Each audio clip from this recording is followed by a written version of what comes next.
Hi all, ഇന്ന് നമ്മൾ understanding coordinates പറഞ്ഞ ചാപ്റ്റർ ആണ് നോക്കുന്നത്. ആദ്യം നമുക്ക് എന്ത് ചെയ്യാം, ഒരു പ്ലെയിൻ സർഫസ് എന്താണെന്ന് നോക്കാം. പ്ലെയിൻ സർഫസ്, ഈ ബോർഡൊക്കെ പ്ലെയിൻ സർഫസിന്റെ എക്സാമ്പിൾ ആണ്. അതായത് പരന്നെടുക്കുന്ന സർഫസിനെയാണ് നമ്മൾ പ്ലെയിൻ സർഫസ് എന്ന് പറയുന്നത്. അപ്പൊ നമുക്ക് ബോർഡ് എക്സാമ്പിൾ ആണെന്ന് പറയാം, പേപ്പർ എക്സാമ്പിൾ ആണെന്ന് പറയാം. അങ്ങനെ നമുക്ക് കുറെ പ്ലെയിൻ സർഫസിന്റെ എക്സാമ്പിൾസ് പറയാൻ പറ്റും. പ്ലെയിൻ സർഫസിന്റെ മുകളിൽ കൂടെ വരയ്ക്കുന്ന കേവിനെ നമ്മൾ എന്ത് പറയും? പ്ലെയിൻ കേവ് എന്ന് പറയും. പ്ലെയിൻ സർഫസിന്റെ മുകളിൽ കൂടെ വരയ്ക്കുന്ന കേവിനെ നമ്മൾ പ്ലെയിൻ കേവ് എന്ന് പറയും. അപ്പൊ നമുക്ക് ഇങ്ങനെ വരച്ചാൽ അത് പ്ലെയിൻ കേവ് ആണ്, ഇങ്ങനെ വരച്ചാൽ അത് പ്ലെയിൻ കേവ് ആണ്, ഇങ്ങനെ വരച്ചാൽ അത് പ്ലെയിൻ കേവ് ആണ്. ഇതൊക്കെ പ്ലെയിൻ കേവ്സ് ആണ്. ഇങ്ങനെ വരയ്ക്കുമ്പോൾ നമ്മൾ എന്ത് ചെയ്തില്ല, പെന്ന് പേപ്പറിന്റെ മുകളിൽ നിന്ന് എടുത്തിട്ടില്ല, അല്ലെങ്കിൽ ബോർഡിന്റെ മുകളിൽ നിന്ന് എടുത്തിട്ടില്ല. അങ്ങനെ പെന്ന് ബോർഡിന്റെ മുകളിൽ എടുക്കാതെ വരയ്ക്കുമ്പോഴാണ് നമുക്ക് പ്ലെയിൻ കേവ്സ് കിട്ടുക. അത് മാത്രമല്ല, വന്ന വഴിക്ക് തിരിച്ചു പോയിട്ടില്ല. ഇത് ഈ മൂന്ന് ഫിഗറിലും വന്ന വഴിക്ക് തിരിച്ചു പോയിട്ടില്ല. വന്ന വഴിക്ക് തിരിച്ചു പോകാത്തതുകൊണ്ട് ഇതിനെ നമ്മൾ റീട്രേസ് ചെയ്തിട്ടില്ല എന്നാണ് പറയുക. റീട്രേസ് ചെയ്തിട്ടില്ല, അതുകൊണ്ട് നമുക്ക് എന്ത് പറയാം, ഇതൊരു പ്ലെയിൻ കർവ് ആണെന്ന് പറയാം. അടുത്തതായിട്ട് നമുക്ക് എന്താ പഠിക്കാനുള്ളത്? സിമ്പിൾ കർവ് ആണ്. സിമ്പിൾ കർവ് എന്ന് പറഞ്ഞാൽ എന്താ? ഇതൊക്കെ സിമ്പിൾ കർവ് ആണ്, ഇതൊക്കെ സിമ്പിൾ കർവ് ആണ്, ഇതും സിമ്പിൾ കർവ് ആണ്. സിമ്പിൾ കർവ് അല്ലാത്തത് നമുക്ക് എങ്ങനെ കാണിക്കാം? Not a simple curve. അതെങ്ങനെയാ? ഇത് സിമ്പിൾ കർവ് അല്ല, ഇത് സിമ്പിൾ കർവ് അല്ല,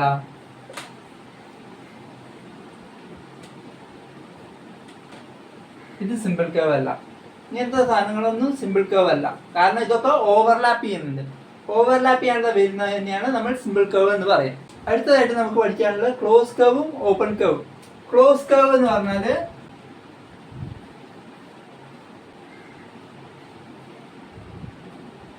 ഇപ്പൊ നമുക്ക് ഇങ്ങനെ വരയ്ക്കാം. ഇതൊക്കെ ക്ലോസ്ഡ് കർവ് ആണ്. അതിന്റെ എൻഡ് പോയിന്റ്സ് ഒക്കെ മുട്ടുന്ന രീതിയിലാണ് നമ്മൾ ക്ലോസ്ഡ് കർവ്സ് വരയ്ക്കുക. ഇപ്പൊ ഓപ്പൺ കർവ് എന്ന് പറഞ്ഞാൽ എന്താ? ഇത് ഓപ്പൺ കർവ് ആണ്, ഇത് ഓപ്പൺ കർവ് ആണ്, ഇത് ഓപ്പൺ കർവ് ആണ്. അങ്ങനെ തുറന്നു കിടക്കുന്ന ലൈനിന്റെ അറ്റങ്ങൾ കൂട്ടിമുട്ടാതെ വരുന്ന രീതിയിലാണ് നമ്മൾ ഓപ്പൺ കർവ്സ് വരയ്ക്കുക. അടുത്തതായിട്ട് നമുക്ക് പോളിഗൺ എന്താന്ന് നോക്കാം. പോളിഗൺ എന്ന് പറഞ്ഞാൽ എ സിമ്പിൾ ക്ലോസ്ഡ് കർവ് ആണ്. പോളിഗൺ എന്ന് പറയുന്നത് ഒരു സിമ്പിൾ ക്ലോസ് കർവ് ആണ്. Made up of only line segments. Line segments വെച്ച് മാത്രം ഉണ്ടാവുന്ന ഒരു സിമ്പിൾ ക്ലോസ് കർവിനെയാണ് നമ്മൾ പോളിഗൺ എന്ന് പറയുന്നത്. പോളിഗൺ എക്സാമ്പിൾ നമുക്ക് ട്രയാങ്കിൾ പറയാം, ഈ ഫിഗർ പറയാം, സ്ക്വയർ പറയാം, റെക്റ്റാങ്കിൾ പറയാം. അങ്ങനെ അങ്ങനെ നമുക്ക് കുറെ ഫിഗേഴ്സ് പറയാൻ പറ്റും. പോളിഗൺ അല്ലാത്തത്, നോട്ട് എ പോളിഗൺ, എന്തൊക്കെ പറയാൻ നമുക്ക് പറ്റും? ഇത് പോളിഗൺ അല്ല, അതേപോലെ ഇത് പോളിഗൺ അല്ല എന്ന് പറയാൻ പറ്റും.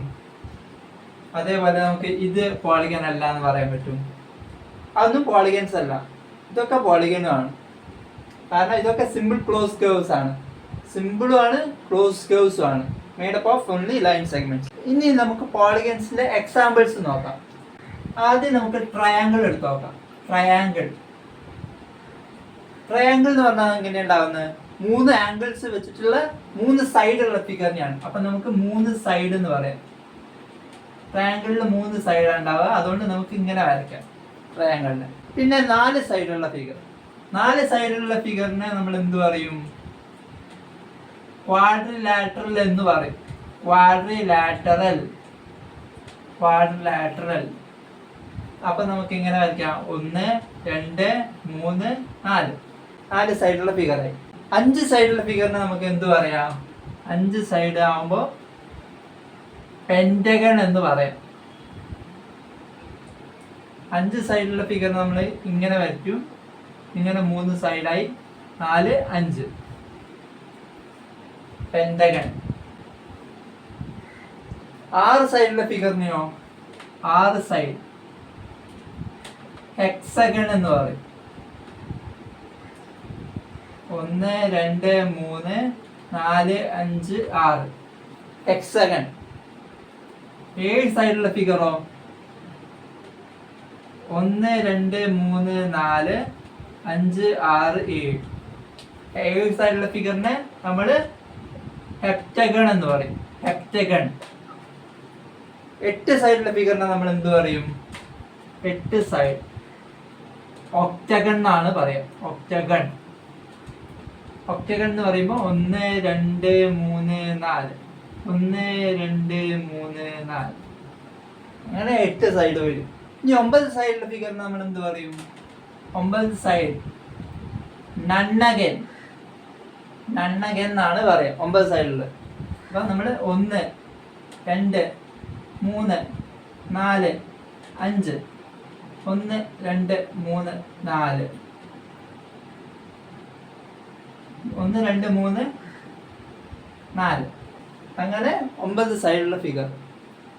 ഡെക്കഗൺ എന്നാണ് 10 സൈഡുള്ള ഫിഗറിനെ നമ്മൾ പറയാം. ഡെക്കഗൺ 10 സൈഡ്. അപ്പൊ ഒരു ഭാഗത്ത് 5 എണ്ണം.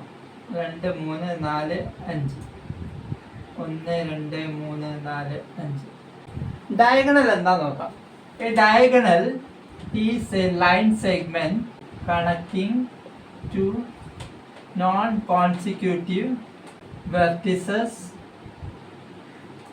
of a polygon. A diagonal is a line segment connecting two non-consecutive vertices of a polygon. Diagonal എന്ന് പറയുന്നത് രണ്ട് അടുത്തടുത്തുള്ളതല്ലാതെ നോൺ കോൺസിക്യൂട്ടീവ് ആയ വെർട്ടിസസ് തമ്മിൽ ജോയിൻ ചെയ്യുന്ന ലൈൻ സെഗ്മെന്റിനെയാണ് നമ്മൾ ഡയഗണൽ എന്ന് പറയുന്നത്. അപ്പൊ നമുക്കൊരു പെന്റഗൺ എടുത്ത് നോക്കാം. ഇത് നമ്മളുടെ pentagon A B C D E. ഇതാണ് നമ്മളുടെ പെന്റഗൺ. ഇതിൽ എ പറഞ്ഞ വെർട്ടിസ് എടുത്തു നോക്കാം. എന്റെ കോൺസിക്യൂട്ടീവ് വെർട്ടിസസ് ഏതൊക്കെയാ? ബിയു ഇയു. എന്റെ അടുത്തുള്ള വെർട്ടിസസ് എന്ന് പറയുന്നത് ബിയു ഇയു ആണ്. അപ്പൊ നമ്മൾ ഡയഗണൽ വരയ്ക്കുമ്പോൾ എന്ത് ചെയ്യും? ബിനെ ഇനെ കണക്ട് ചെയ്യാതെ അടുത്ത ഏതൊക്കെയാന്ന് നോക്കും. സിയു ആയിട്ട് കണക്ട് ചെയ്യാം, എനെ പിന്നെ ഡിയു ആയിട്ട് കണക്ട് ചെയ്യാം. അപ്പൊ നമുക്ക് രണ്ട് ഡയഗണൽ ഇപ്പൊ തന്നെ കിട്ടി. ഏതൊക്കെയാണ്? എ സിയും എ ഡിയും കിട്ടി. പിന്നെ നമുക്ക് ബി പറഞ്ഞ വെർട്ടിസ് എടുത്ത് നോക്കാം. ബി നമുക്ക് എവിടേക്ക് കണക്ട് ചെയ്യാം? ബിന്റെ തൊട്ടടുത്ത് എയും സിയും ഉണ്ട്. അപ്പൊ ബിനെ നമുക്ക് ഇയിലേക്ക് കണക്ട് ചെയ്യാം. അപ്പൊ നമുക്ക് എന്ത് കിട്ടി? ബി ഇ കിട്ടി. ബിനെ നമുക്ക് ഡിയിലേക്ക് കണക്ട് ചെയ്യാം. അപ്പൊ നമുക്ക് എന്ത് കിട്ടി? ബി ഡി കിട്ടി. പിന്നെ നമുക്ക് സി പറഞ്ഞ വെർട്ടിസ് എടുത്ത് നോക്കാം. സി പറഞ്ഞ വെർട്ടിസിന്റെ അടുത്തുള്ളത് ബിയും ഡിയും ആണ്. അപ്പൊ നമുക്ക് സിനെ നമുക്ക് എയിലേക്കും കണക്ട് ചെയ്യാം, സിനെ നമുക്ക് ഇയിലേക്കും കണക്ട് ചെയ്യാം. അപ്പൊ നമുക്ക് എന്ത് കിട്ടി? സി ഇ എന്ന് കിട്ടി. ഇനി നമുക്ക് ഡി എടുത്ത് നോക്കാം. ഡിയില് അടുത്തുള്ള സിയും ഇയും ആണ്.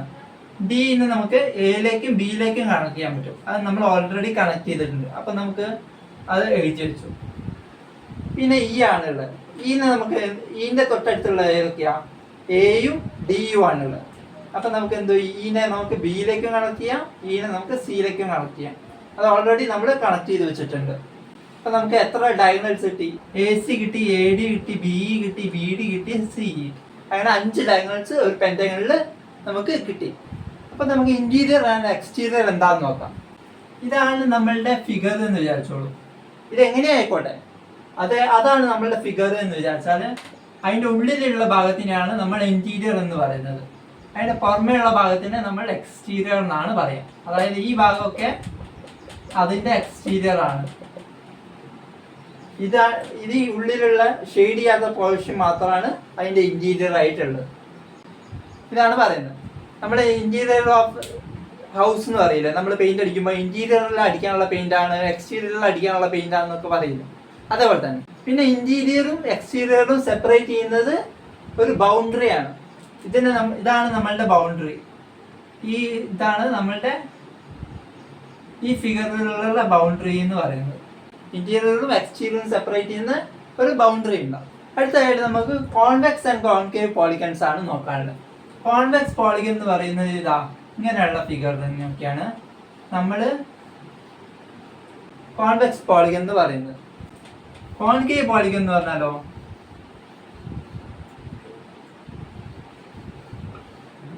ഇങ്ങനെയുള്ള ഫിഗേഴ്സിലൊക്കെ ഉള്ളിലേക്കായിട്ട് വരുന്നുണ്ട്. അതുകൊണ്ട് നമ്മൾ അതിനെ കോൺകേവ് പോളിഗൺ എന്ന് പറയും. കോൺകേവും കോൺവെക്സും തമ്മിൽ നമുക്ക് കണ്ടാൽ തന്നെ മനസ്സിലാവും ഏതാ കോൺകേവ് ഏതാ കോൺവെക്സ്. കോൺവെക്സ് പോളിഗൺസിൽ ഡയഗണൽസ് ഒന്നും എക്സ്റ്റീരിയറിൽ ഉണ്ടാവില്ല എന്നാണ് പറയുന്നത്. ഒക്കെ നമ്മളുടെ ഡയഗണൽസ് ഒക്കെ ഇന്റീരിയറിൽ തന്നെ ആയിരിക്കും. അടുത്തായിട്ട് നമുക്ക് റെഗുലർ ആൻഡ് ഇറഗുലർ പോളിഗൺ ആണ് പഠിക്കാനുള്ളത്. റെഗുലർ പോളിഗൺ എന്ന് പറഞ്ഞാൽ ഇക്വിയാംഗുലറും ഇക്വിയാംഗുലർ ആൻഡ് ഇക്വിലാറ്ററൽ ആയിരിക്കും. ഇക്വിലാറ്ററൽ അങ്ങനെ പറഞ്ഞാൽ എന്താ? ഇക്വിയാംഗുലർ പറഞ്ഞാൽ all angles are equal. All angles are equal. Equiangular എന്ന് പറഞ്ഞാൽ. ഇക്വിലാറ്ററൽ എന്ന് പറഞ്ഞാലോ all sides are equal.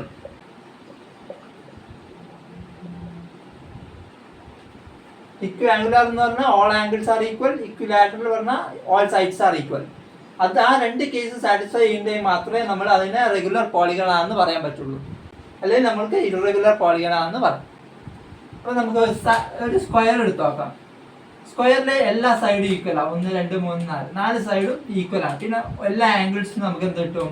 90 ആണെന്ന് കിട്ടും. അപ്പം ഇക്വിയാംഗുലറും ആണ് ഇക്വിലാറ്ററലും ആണ്. അപ്പം നമുക്ക് എന്ത് പറയാം? Square is A regular polygon എന്ന് പറയാം. ഇനി നമുക്ക് റെക്റ്റാങ്കിൾ എടുത്ത് നോക്കാം. റെക്റ്റാങ്കിളിൽ ഓപ്പോസിറ്റ് സൈഡ്സ് ആർ ഈക്വൽ എന്നാണ് പറയാം അല്ലേ? റെക്റ്റാങ്കിളിൽ ഓപ്പോസിറ്റ് സൈഡ്സ് ആണ് ഈക്വൽ. അപ്പം നമുക്ക് ആംഗിൾസ് നോക്കാം. എല്ലാ ആംഗിളും 90 ആണെന്ന് നമുക്കറിയാം റെക്റ്റാങ്കിളിന്റെ കേസിൽ. അപ്പം ഇക്വി ആംഗുലർ ആണ്. Equiangular. ഇക്വിലാറ്ററൽ ആണോ? Not equilateral. അപ്പൊ നമുക്ക് ഇത് റെഗുലർ ആണോ? അല്ല, ഇറഗുലർ പോളിഗൺ ആണ് നമ്മളുടെ റെക്റ്റാങ്കിൾ എന്ന് പറയുന്നത്. റെക്റ്റാങ്കിൾ എന്ന് പറയുന്നത് ഇറഗുലർ പോളിഗൺ ആണ്. അടുത്തതായിട്ട് നമുക്ക് പഠിക്കാനുള്ളത് ആംഗിൾസ് ആൻഡ് പ്രോപ്പർട്ടി ആണ്. ആംഗിൾസ് ആൻഡ് പ്രോപ്പർട്ടി എന്ന് പറയുന്നത് the sum of interior angles of a triangle is 180 degree. ഒരു ട്രയാങ്കിൾ എടുത്താൽ അതിൻ്റെ 3 ഇന്റീരിയർ ആംഗിൾസ് ഇല്ലേ? ഇതാണ് നമ്മളുടെ ട്രയാങ്കിൾ. അതിൽ 1 2 3 ഈ 3 ഇന്റീരിയർ ആംഗിൾസും ആഡ് ചെയ്താൽ നമുക്ക് എന്ത് കിട്ടും? 180 കിട്ടുമെന്നാണ് പറയുന്നത്. പിന്നെ നമ്മളുടെ ക്വാഡ്രിലാറ്ററൽ.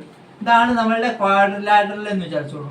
അപ്പം നമ്മൾ ഈ ആംഗിളും ഈ ആംഗിളും ഈ ആംഗിളും ഈ ആംഗിളും ആഡ് ചെയ്താൽ, അതായത് ABCD എന്നാണ് വിചാരിച്ചോളൂ.